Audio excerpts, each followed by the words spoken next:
देख रहे हैं। वसीम रिजवी जी, अब आपको वसीम रिजवी तो नहीं बोल सकते, जितेंद्र नारायण त्यागी जी, बहुत स्वागत आपका।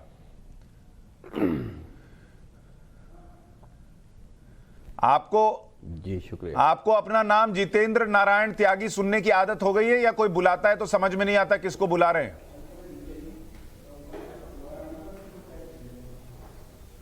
नहीं नहीं, बिल्कुल आदत हो गई है। और मैं एक मैच्योर इंसान हूँ, और जिस तरह से हालात बदल रहे थे, और जिस तरह से देखिए, मैंने इस्लाम जो अभी आपकी मैं देख रहा था, ये जो मुल्ला परेशान है, मैंने इस्लाम छोड़ा कब है? हमको तो निकाल दिया। वो क्यों? मेरी सज़ा क्या है? आप देखिए कि मेरी सज़ा क्या है, मेरी गुनाह क्या है।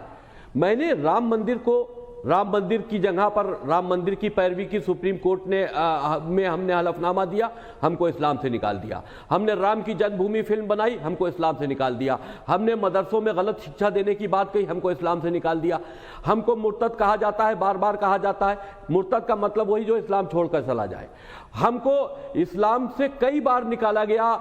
हमने कुरान के ऊपर सच्चाई सामने लाए कि देखो, कुरान जो है वो अल्लाह की किताब नहीं है। चलो कोई बात नहीं, आप मानते हो तो सम्मान है आपका, लेकिन आप इन 26 आयतों पर जिसमें आप आदेश दे रहे हो अल्लाह के नाम से कि मुसलमानों को सिर्फ जीने का अधिकार है, बाकी गैर मुसलमान, हिंदू हो या सनातन धर्म के हो या कोई भी गैर मुसलमान, जो अल्लाह को अल्लाह या रसूल को रसूल, और जो कुरान को अल्लाह किताब नहीं मानता, उनको जीने का अधिकार नहीं है।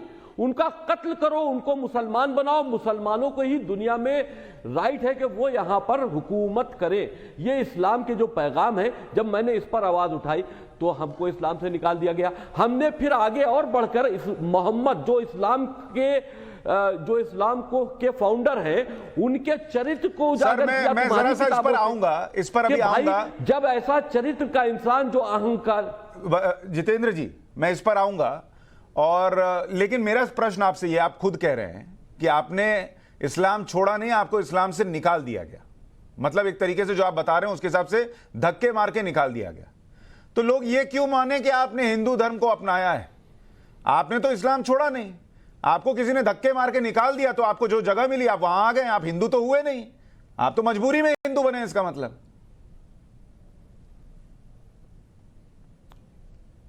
देखिए, क्या इस्लाम को आप धर्म समझते हैं? हम तो एक आतंकी गुट का पार्ट थे।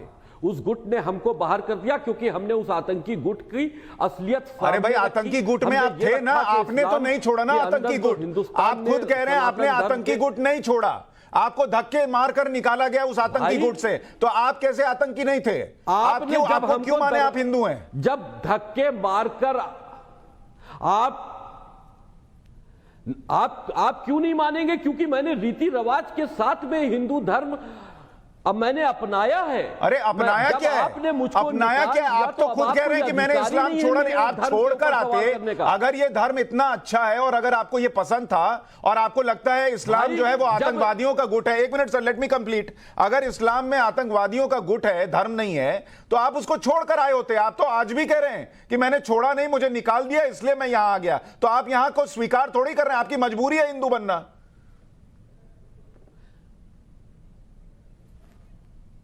बिल्कुल गलत कह रहे हैं आप। मैंने स्वीकारा है। आप बात सुनिए, मैं इस्लाम में रहकर इस्लाम को रिफॉर्म करने की बात कर रहा था। ये रिफॉर्म करना ही नहीं चाहते, ये इंसानियत में को कबूल करना ही नहीं चाहते, ये तो वैसी दरिंदे बने रहना चाहते हैं। तो जब उन्हीं ने ये देखा कि हम रिफॉर्म करने की बात कर रहे हैं, तो उन्हीं ने कह दिया भाई इनको इस्लाम से बाहर। जब तुमने हमको बाहर कर दिया तो मेरी फिक्र करने की जरूरत क्या है? मैं सनातन की लड़ाई आज से थोड़ी ना लड़ रहा हूं। राम मंदिर से मेरी लड़ाई शुरू हुई थी। आज मैंने अगर सनातन धर्म को कबूल कर लिया रीति रिवाज के साथ में, तो मैंने दिल से किया। ये कैसे माने जितेंद्र, वसीम रिजवी उर्फ जितेंद्र नारायण त्यागी जी, ये कैसे माने कि आपने हिंदू धर्म दिल से स्वीकार कर लिया? कल को आपको हिंदू धर्म में कुरीतियां दिखेंगी, आप कहेंगे मैं इसको छोड़कर अब क्रिश्चियनिटी अपना रहा हूं, यही सबसे अच्छा धर्म है। कैसे माने आपको हिंदू धर्म में आप रहेंगे यहां पर?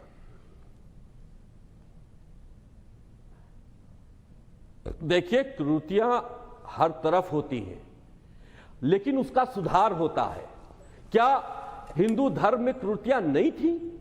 सती प्रथा नहीं थी? समाप्त हुई नहीं हुई? सुधार किया जाता है।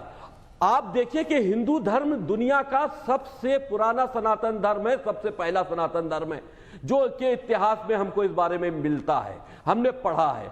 अब जब उसमें जो जो चीजें थी उन्हीं ने वक्त के हालात से ठीक कर ली। अरे भाई, इस आज दूसरे धर्म के लोग, आज इंसान मनुष्य चांद पर जा रहा है, पृथ्वी से दूर जा रहा है, और आज भी ऊंट पर बैठकर मुसलमान कह रहा है कि दुनिया चपटी है। ये किस तरह से अपने बच्चों का मुस्तकबिल बना रहे हो भाई? तो हमने तो रिफॉर्म करने की बात की थी, हमने थोड़ी ना कहा था कि तुम हमें निकाल दो, लेकिन जब तुमने निकाल दिया तो हम तुम्हारे पैरों पे थोड़ी ना पड़े रहेंगे। हम सनातन की लड़ाई तो पहले से लड़ रहे थे। हमने जब हमें कब्र देने से मना किया गया तो हमने कहा कि सनातन धर्म के हिसाब से मेरा अंतिम संस्कार हो, हमारी चिता बनाई जाए। जब मेरा अंतिम संस्कार भी उसी हिसाब से मैंने कबूल किया है, तो सनातन धर्म में कम से कम इंसानियत की तो बात है, कम से कम मनुष्य जैसा व्यवहार तो होता है, इज्जत तो दी जाती है। आप तो छुआछूत करते हो, आप तो इंसानियत को जो लोग फॉलो कर रहे हैं आप उनसे नफरत रखते हो, आप उनके कत्ल की साजिश कर रहे हैं। आप देखिए कि आईएसआईएस ने महादेव का एक चित्र, उसकी गर्दन काटकर उस पर उन्हीं ने एक इस्लामी फ्लैग लगाकर क्या मैसेज दिया, यानी कि वो भगवान महादेव की वो मूर्ति को खंडित करने का मैसेज ये है कि वो सनातन को खत्म करना चाहते हैं, हिंदू धर्म को समाप्त करना चाहते हैं, हिंदुओं को मारना चाहते हैं। उनका ये मंशा है। और जिसकी मंशा ये हो कि धर्म के नाम पर वो किसी की इस तरह से अपमानित कर रहा है, तो भाई अगर मैंने उसके लिए हम संघर्ष कर रहे हैं, हमको मोहब्बत है सनातन धर्म से, हमने उसमें अच्छाइयां देखी तो कबूल किया, जिसको अच्छाइयां दिखे तुम भी आ जाओ। जितेंद्र नारायण त्यागी जी, पगड़ी उठाओ, मुल्ला हो, वापस आओ ना। जितेंद्र नारायण त्यागी जी, आपकी उम्र क्या है आज की तारीख में?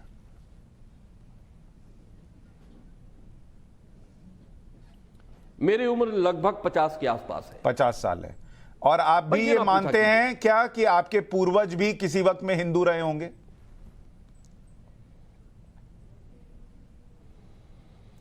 मैंने तो बहुत बार कहा है, आज से नहीं 4-5 साल से कहता चला आ रहा हूं कि भगवान श्री राम का जब इशू चला था तो हमने तो कहा था ये मोहम्मद के भी पूर्वज भगवान श्री राम है। पूर्वज का मतलब क्या है?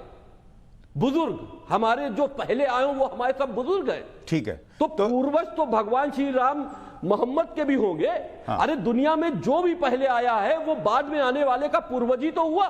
ठीक है, तो क्या आप ये सब जानते समझते, और हिंदू धर्म में इसमें कोई दो राय नहीं कि बहुत अच्छाइयां हैं, और मैं भी हिंदू हूं, मुझे इन अच्छाइयों पर गर्व है, लेकिन मैं बस ये समझना चाह रहा हूं कि आप दिल से हिंदू बने हैं या फिर आप जो है कोई और ऑप्शन नहीं था इसलिए आप हिंदू बन गए। इसलिए मैं ये पूछ रहा हूं कि अगर आपको हिंदू धर्म की इतनी अच्छाइयां दिखती थी तो आपने हिंदू धर्म पहले क्यों नहीं कबूला? शंका नहीं करनी चाहिए।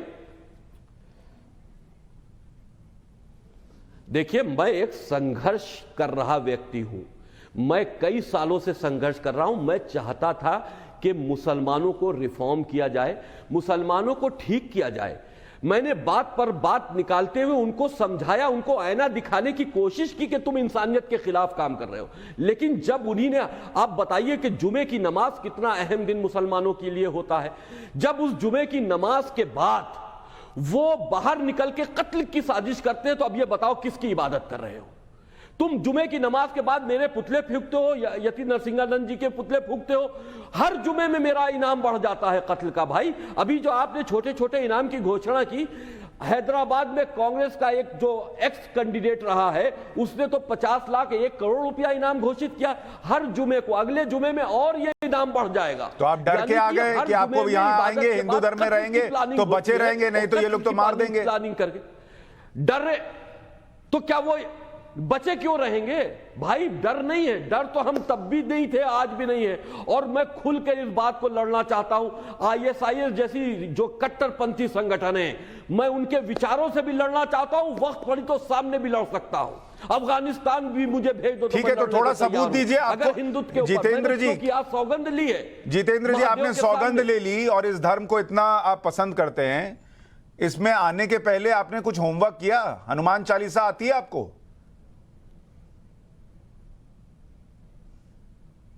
भाई अब तो मेरा ये फैसला 3 दिन पहले का है। मैंने 3 दिन पहले फैसला लिया, महाराज जी को फोन किया और हमने सनातन धर्म कबूल कर लिया। इस धर्म के बारे में और कुछ बता सकते हैं आप, जिससे लगे कि आप दिल से आए हैं? सिर्फ ऊपर भगवा नहीं पहना है और माथे पर चंदन नहीं लगाया है, इसका सबूत दे सकते हैं कि मन में भी अंदर हिंदू है? आप इसका सबूत यह है कि आज से 3-4 साल पहले मैंने पहला मुसलमान था उस वक्त जिसने भगवान श्री राम के जन्म स्थान पर मंदिर बने इसका एफिडेविट सुप्रीम कोर्ट में दिया था, शिया वक्फ बोर्ड के अध्यक्ष होने के नाते।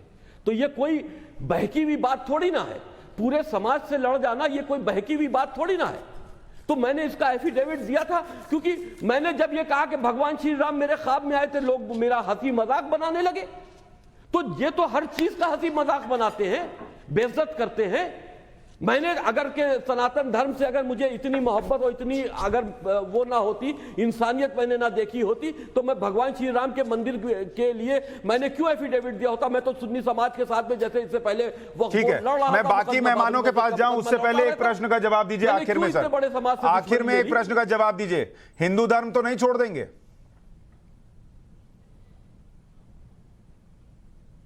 बिल्कुल नहीं, मरते मरते नहीं छोड़ूंगा। और मेरा अंतिम संस्कार इन लोगों द्वारा मारे जाने पर, ये मुझे मालूम है ये मारेंगे, मेरी नेचुरल डेथ नहीं होनी, मुझे कोई बीमारी नहीं है, ये लोग मुझे मारेंगे और ये जरूर मारेंगे, मेरी हत्या करेंगे। 99.9% मुझे ये उम्मीद है अगर कि ये मेरी हत्या हो जाए तब भी मेरा अंतिम संस्कार हिंदू रीति रिवाज के साथ में होना है। मैंने इसका एक एफिडेविट भी तैयार करके दे दिया है। और अगर नेचुरल डेथ होती है किसी चीज में तब भी हिंदू रीति रिवाज के साथ में होता है। जब मरने के बाद भी का भी मैं तय कर चुका हूं तो अब छोड़ने का क्या मसला बनता है? ठीक है, तो जाते जाते एक बार दर्शकों के लिए जय श्री राम भी बोलते जाइए।